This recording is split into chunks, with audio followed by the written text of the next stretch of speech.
છોટાઉદેપુરથી સમાચાર બાળકોની સંખ્યાને લઈને મોટો ઘટસ્ફોટ થયો છે। શાળા પ્રવેશોત્સવ દરમિયાન અધિકારીઓએ કર્યો છે ઘટસ્ફોટ। તણખલા ખાતે યોજાયેલા કાર્યક્રમમાં હાજરીને લઈને ચિંતા વ્યક્ત કરી છે। અધિકારી ગંગા શરણ સિંઘે હાજરીને લઈને વ્યક્ત કરી ચિંતા। ધોરણ 7 અને 8માં બાળકોની સંખ્યા ઓછી, રજીસ્ટર સંખ્યા કરતાં સંખ્યા હતી ઓછી। સ્પીચ દરમિયાન બાળકોની સંખ્યાની બાબત પૂછતા શિક્ષક અને એસએમસીના સભ્યો ગૂંચવાયા। ગરીબી હોવાના કારણે રોજગારી અર્થે બહાર વાલીઓ બાળકોને લઈ જતા હોય છે, એ પણ કારણ હોઈ શકે છે તેવું અધિકારીએ કહ્યું। સરકાર તો વધુ બાળકો આવે તેવા પ્રયત્નો કરી રહી છે। અધિકારીના નિવેદન છે, સરકાર એવું ઈચ્છે છે કે બાળકો અભ્યાસ કરે। અધિકારીએ ભૂમિકા ઉપર સવાલ ઉઠાવ્યા। ગઈકાલે પણ અમે બાળકોને વાલીઓ સાથે મીટિંગ કરી હતી, જેવું આચાર્ય તરફથી કહેવામાં આવ્યું છે। તો આજના કાર્યક્રમથી વાલીઓ વાકેફ કરવામાં આવ્યા હોવાની વાત પણ આચાર્યએ કરી છે। વાલીઓમાં જાગૃતતાનો અભાવ હોવાનો દાવો પણ પ્રિન્સિપલ તરફથી કરવામાં આવ્યો છે। એવી રીતે કચ્છા 7 માં 58 વિદ્યાર્થી છે। 58 વિદ્યાર્થી કચ્છા 8 વાળા છે। 7મી ધોરણના ધોરણ 7 ના વિદ્યાર્થીઓ ઊભા થઈ જાવ બચ્ચા। ધોરણ 7 ઊભા થાવ। अब आप बताओ 42 विद्यार्थियों છે। આ પેપરના આંકડા मतलब નથી। હું સરકારમાં આવા અધિકારી નથી। બાળકો ટકે સ્કૂલમાં 42 બાળકો ક્યાં છે? और 300 બધા આખા મળીને 310 બાળક છે। બેસી જાઓ બાળકો। તો 310 બાળકો છે। आप लोग जो છે 310 બાળકો। ભાઈ ખડા હો ભાઈઓ, बताओ કે એડમિશન લીધા પછી ક્લાસમાં ટકા રહે, ટકીને પढ़े तो ज आ शालाना उद्देश्य पूरा થશે ને। તો બધું બેકાર છે। 82 બાળકો બાલક બાલિકાઓ છે આમાં છે નથી। આજે જો એ 82 નથી, यानी કોઈ પણ દિવસ 82 થતા હોય, આમાં શંકા તો છે। એવી રીતે કચ્છા 7 માં 58 વિદ્યાર્થી છે। 58 વિદ્યાર્થી કચ્છા 8 વાળા છે। 7મી ધોરણના ધોરણ 7 ના વિદ્યાર્થીઓ ઊભા થઈ જાવ બચ્ચા। ધોરણ 7 ઊભા થાવ। अब आप बताओ 42 વિદ્યાર્થીઓ છે। આ પેપરના આંકડા मतलब નથી। હું સરકારમાં આવા અધિકારી નથી। કારણમાં તો અમે ગઈકાલે પણ બાળકોના વાલીઓની મીટિંગ કરી હતી। 22 તારીખે પણ એસએમસીની મીટિંગ કરી હતી। આજના કાર્યક્રમથી વાકેફ કરેલા, પણ બાળકોના જે વાલીઓમાં જાગૃતતાનો અભાવ છે એને લઈને અમારી શાળામાં થોડાક બાળકો અનિયમિત વધારે રહેશે। तो ऐसा भी हो सकता है कि कई लोग गार्जियन जो है एडमिशन तो करा देते हैं, बाद में जो होता है बच्चों को जैसे विस्थापित मान लीजिए कि कहीं काम करने बाहर चले गए तो बच्चों को साथ लेके चले गए, ये भी कारण हो सकता है। ये तो यहाँ के लोग बेहतर जानते होंगे कि बच्चों की हाजिरी जितना इनरोलमेंट है उससे कम क्यों है। सरकार तो इनरोलमेंट करा रही है, उसके बाद से चाहती भी है सरकार कि बच्चे पढ़ें। इसमें टीचर की कुछ भूमिका क्या हो सकती है, गाँव के आगेवान की भूमिका क्या हो सकती है, युवाओं की भूमिका, आप लोग पत्रकार हैं, आपकी भूमिका क्या हो सकती है। રાજકોટથી સમાચાર। જંગલેશ્વરનો બુટલેગર ફિરોઝ સંઘી ઝડપાયો છે। રાજસ્થાન નજીક અમીરગઢ ચેકપોસ્ટ પાસેથી ઝડપાયો છે। રાજકોટ પીસીબીએ સંઘીને ઝડપી પાડ્યો છે। તાજેતરમાં એસએમસી દ્વારા 70 લાખથી વધુનો ભારતીય બનાવટનો વિદેશી દારૂ કુવાડવા રોડ પોલીસ સ્ટેશન વિસ્તારમાંથી ઝડપી પાડવામાં આવ્યો હતો। એસએમસીની પ્રાથમિક તપાસમાં દારૂનો જથ્થો ફિરોઝ સંઘી સહિત દ્વારા મંગાવવામાં આવતો હતો। ફિરોઝ દારૂ સહિતના 35થી વધુ ગુનામાં સંડોવાયેલો અને 7 વાર પાસા કાપી ચૂક્યો છે। એસએમસીના દરોડા બાદ પોલીસ કમિશનર બ્રજેશ કુમાર ઝા દ્વારા કુવાડવા રોડ પોલીસ સ્ટેશનના પીઆઈ વિક્રમ વસાવાને સસ્પેન્ડ કરાયા છે। રાજસ્થાનથી સપ્લાયર વિજયપાલસિંહ રાઠોડ પણ ઝડપાયો છે।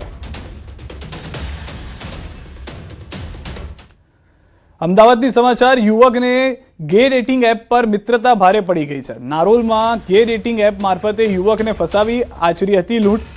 મળવા બોલાવી અવાવરૂ સ્થળે લઈ જઈ ઢોર માર માર્યો હતો। 3 ગ્રામની સોનાની વીંટી, ઓનલાઈન 5000 રૂપિયા પડાવ્યા હતા। યુવકે નોંધાવી હતી પોલીસ ફરિયાદના આધારે પોલીસે 2 આરોપીઓની ધરપકડ કરી હતી। આરોપીઓ સામે અગાઉ પણ નોંધાયેલા છે ગુના। અન્ય સાથે કોઈ સાથે છેતરપિંડી આચરી છે કે કેમ તે અંગે પણ તપાસ શરૂ કરાઈ છે।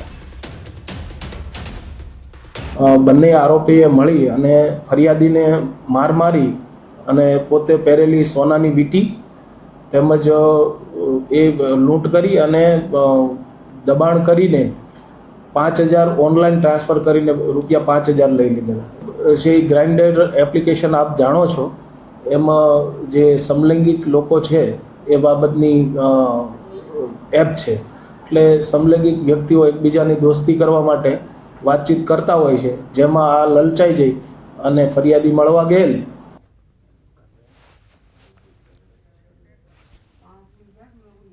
ભાવનગર તાલુકાના નવા રતનપર ગામમાં પ્રથમવાર સરપંચ વિરુદ્ધ અવિશ્વાસનો પ્રસ્તાવ પાસ થયો છે. અવિશ્વાસનો પ્રસ્તાવ 2/3 બહુમતીથી પસાર થતા સરપંચ ગૌતમ બારૈયાને પદભ્રષ્ટ કરવામાં આવ્યા છે.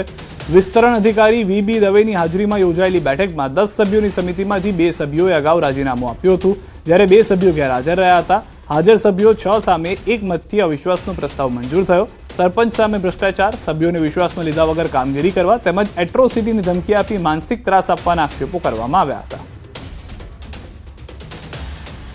કે સરપંચ પોતે પોતાનું મનસ્વી વર્તન રાખી સભ્યોને કાંઈ પણ ગણકાર્યા વગર પોતપોતાની રીતે કામ કરી જાય તો સરપંચના કોઈ પણ હોદ્દાનો ઉપયોગ પોતાની રીતે કરી અને પોતે કરે છે એની સામે અવિશ્વાસ કરવામાં આવ્યો છે. 2/3 અંદર 6 સભ્યોની બહુમતી સાથે અવિશ્વાસ પસાર થઈ ગયો છે.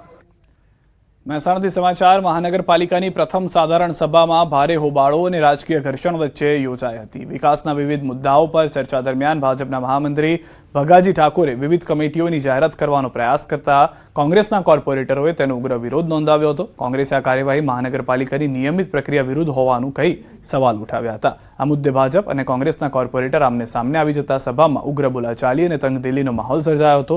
સભા દરમિયાન અધિકારીઓને બહાર જવા કહેવામાં આવ્યા હોવાનો પણ કોંગ્રેસે આક્ષેપ કર્યો છે. જોકે ભારે હોબાળા વચ્ચે અંતે વિકાસના વિવિધ ઠરાવો સર્વાનુમતે મંજૂર કરવામાં આવ્યા હતા. કે ભાઈ આ કોઈ ભારતીય જનતા પાર્ટીનો મંચ નથી. આ કોર્પોરેશનનું સામાન્ય સભાનું બોર્ડ છે, જે તમારા પક્ષના દંડક હોય, પક્ષના નેતા હોય, એ સંચાલન કરી શકે છે. ડેપ્યુટી મેયર કરી શકે, મેયર કરી શકે કે બીજા કોઈ સભ્યશ્રી કરી શકે. પણ ભારતીય જનતા પાર્ટીનો હોદ્દેદાર એવું કે ઊભો થઈને કે તમે બધા બહાર બેસો થોડી વાર ચાલુ સભામાં, તો આ કેટલું ઉચિત? મ્યુનિસિપલ એક્ટની જોગવાઈઓ મુજબ જોવા જઈએ તો કાઉન્સિલરશ્રીઓ હોય કે પદાધિકારીઓ હોય અને અધિકારીઓ હોય તે જ સભાની અંદર ભાગ લઈ શકે છે. રાજકીય પાર્ટીના કોઈ પણ ગમે તેવો મોટો હોદ્દો ધરાવતા હોય એ રહે કે નાનો હોદ્દો ધરાવતા હોય, એમને કાયદાકીય રીતે સભાની અંદર બોલવાનો કોઈ પણ જાતનો અધિકાર ન હોવા છતાં પણ આજે રાજકીય મંચ બનાવી અને સ્ટેજ ઉપર આવી અને માઇક દ્વારા એમની કમિટીઓની જે રચના હતી એની અંદર વિક્ષેપ પાડવાનો એમને પ્રયત્ન કરેલ છે. મહેસાણા મહાનગરપાલિકાની પ્રથમ સાધારણ સભા આજે પંડિત દીનદયાલ ટાઉન હોલ ખાતે યોજાઈ હતી. ભાજપના 5 ચૂંટાયેલા કોર્પોરેટરની ગેરહાજરી વચ્ચે યોજાયેલી આ બેઠકમાં વિકાસ કામો, મહત્વના ઠરાવો તેમજ વિવિધ કમિટીઓની રચનાને સર્વાનુમતે મંજૂરી આપવામાં આવી. બેઠક દરમિયાન નવી કમિટીઓની રચનાની જાહેરાત કરવામાં આવી હતી. જોકે કેટલાક મુદ્દાઓને લઈને ચર્ચા અને વિવાદના દ્રશ્યો પણ સામે આવ્યા હતા.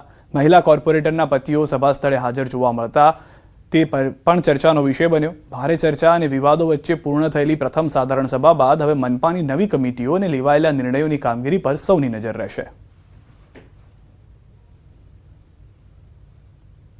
એજન્ડા મુજબનો 9 કામ અને 2 હાથ ઉપરના કામ એમ ટોટલ 11 કામ હતા.